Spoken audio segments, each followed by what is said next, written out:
Hi, Charles SirBookSage here, and I decided today to do a quick video talking about writing. If you actually look at my YouTube banner picture, you'll see it says BookTube and AuthorTube. But if you go through all my content, you don't really see anything about writing at all. I do have one video where I read an original poem of mine, but I think that's pretty much it in terms of writing. And shameless plug, I'll drop a little link there to that poem. I'm not really don't do poems really. I've only written a couple in my life, but I like that one. So I figured I'd talk about my writing process for those interested in the writing side of BookTube.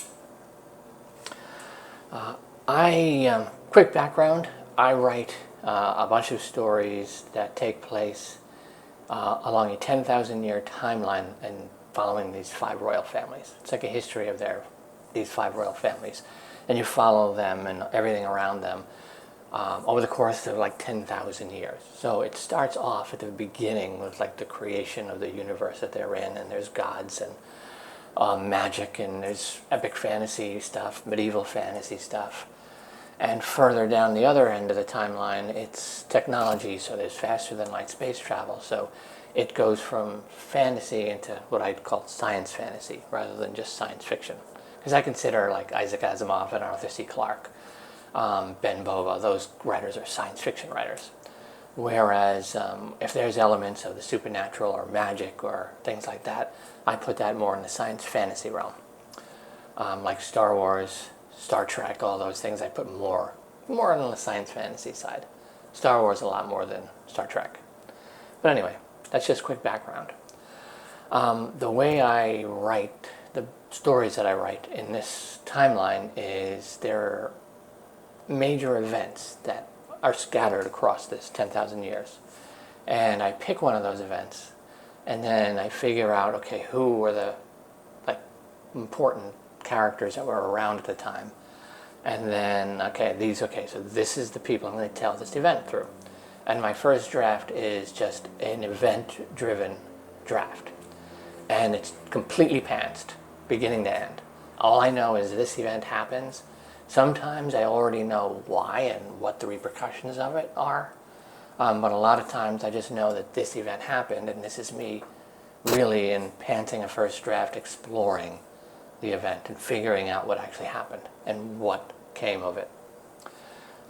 So it makes a first draft interesting and exciting and challenging, and a lot of critical pieces in the whole world building and history and this whole story that I'm telling came about spontaneously and organically during these pantsing processes. And what I do then, once I finish it, I put it aside, I let it sit for a while, I get some distance from it, and then I come back to it and I reread it a couple of times. And then in the reread, I can begin to see how I can recraft the story, because draft 2 and forward is going to be different. I want to end up with a character-driven story. So I start with an event-driven story to get down what happens and who's there. And then I recraft and reshape it and rework it so that it becomes about the characters, and the events take place because the characters' choices lead everyone to these moments happening, rather than these happen to just be the people there. So I don't know if anyone else writes that way. It may be a backwards way to do it, but it's kind of like reading like an encyclopedia entry about like a war or an event. You just get the general broad, okay, here's what happened and here's the people involved. And now I'm deep diving and discovering, from these characters, and it's their actions and their choices and all these different things really ended up creating and shaping the event. So, and it makes for, again, a really interesting and challenging process, because it's quite an undertaking to take something that's completely event-driven and then rework it as a character story instead. So, but it's fun, it's interesting. And one of the things that I've been thinking about lately is looking at this timeline from like how would a publisher or a marketing team or an agent approach these stories. Because right now it's just, you're reading basically through these stories, you're reading a history. But how would it be crafted to be more cohesive and coherent and marketable as a series? And there's three main components to the stories I tell. They're far more prevalent on the science fantasy side than the epic fantasy side, but they're there on that side as well. And you have your like powerful like people in leadership positions. So you get into the political machinations, and you have your warriors, your soldiers, your knights, and all those things, who are the ones who carry out and directly face the repercussions of the powerful political people. They're the ones who are in the battles and fighting and all that stuff. And then you have a subset of, basically they're like spies, intelligence assets. And those are the three main components of the POV characters that I choose. So each one of my novels is going to have somebody from each of these three areas as one of the POV characters. And what I've been thinking of doing is, in the science fantasy section, there's mostly I'm writing in this like 500-year period. And there's this one stretch of maybe 250 to 300 of those years where these series of events I could take and reshape and retell around one of my particular like battle commanders. You could essentially follow his career from coming out of whatever military academy to his eventual rise to like the head commander of all the military forces of the main protagonists. And so like his books would cover the military side and the political machination side. And I'd have like a companion series where you would have what these sort of spies and agents and intelligence assets who appear in the main series.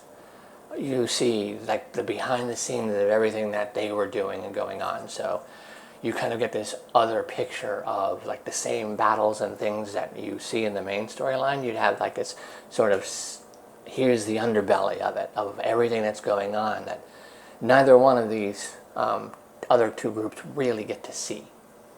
So that's, yeah, and so in me doing these event-driven first drafts and then character-driven rewrites, I'm also now kind of trying to shape all of that to fit into those kind of structures.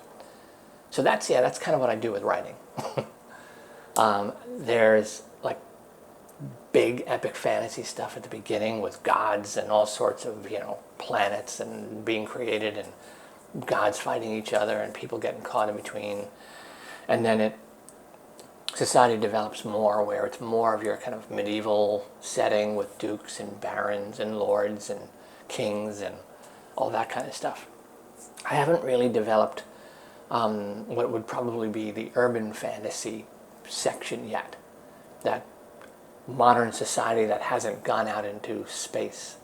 But all of that's there. I mean, even the sort of more intelligence asset agent side of things would really slide really well into like an urban fantasy setting. So I know it's something I want to work my way to. And throughout the timeline here, you have a famous knight in one of the earliest stories. And one of these particular military commanders, way on the other end of the timeline, this is his descendant. That's his ancestor. So there are certain, like, besides the main 5 families, there are all these other kind of just families that you end up following throughout the whole timeline. Because they're there, they keep popping up. They're interwoven, their fates are interwoven with these 5 powerful houses.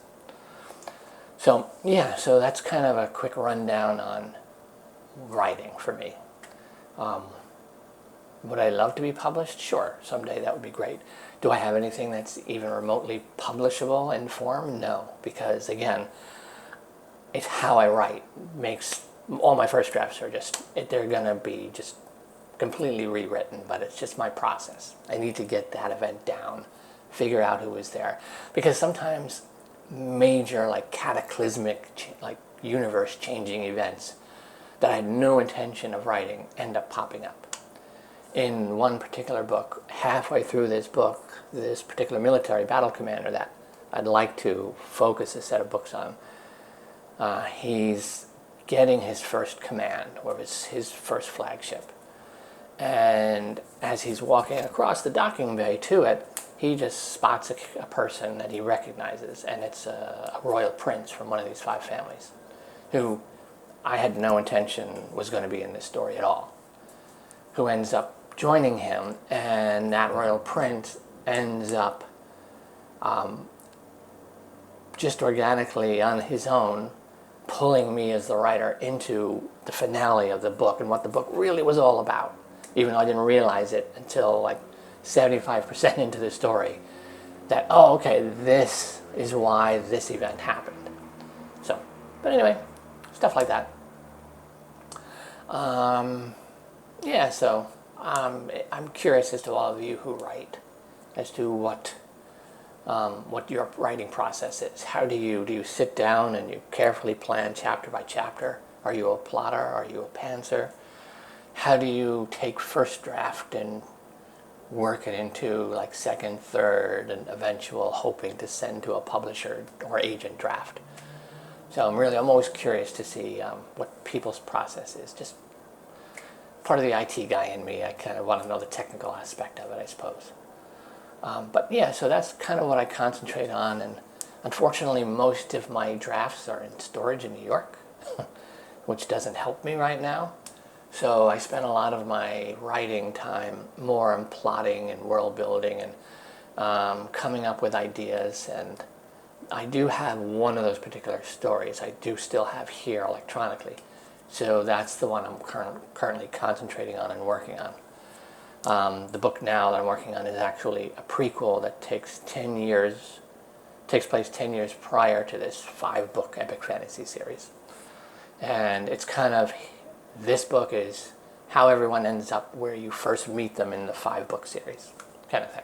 Fun stuff, because I often write backwards, particularly in a series. I start in the final book, and then I rework my way as I develop the characters and the histories of these people. I end up working backwards. So the 5-book series used to be 1 book, which was the last book. And then it became a trilogy. And then I realized the trilogy wasn't enough to tell the story. And then it became 5 books. And each of those 5 books was developed sort of backwards. Well, it was 1, and then 3, and then 5, 3, and 1, and then 2 in the middle. Anyway, I'm rambling. I will cut this video short. Hopefully some of you are still watching at this point, and I haven't bored you to tears. I will have another video out this weekend, kind of a sort of mid-year kind of recap, and look forward to the second half of the year. So that'll probably be out Sunday, because this is Saturday. I'm recording this, and should just go out today. Anyway, I am Charles, SirBookSage. Happy reading, and I guess happy writing.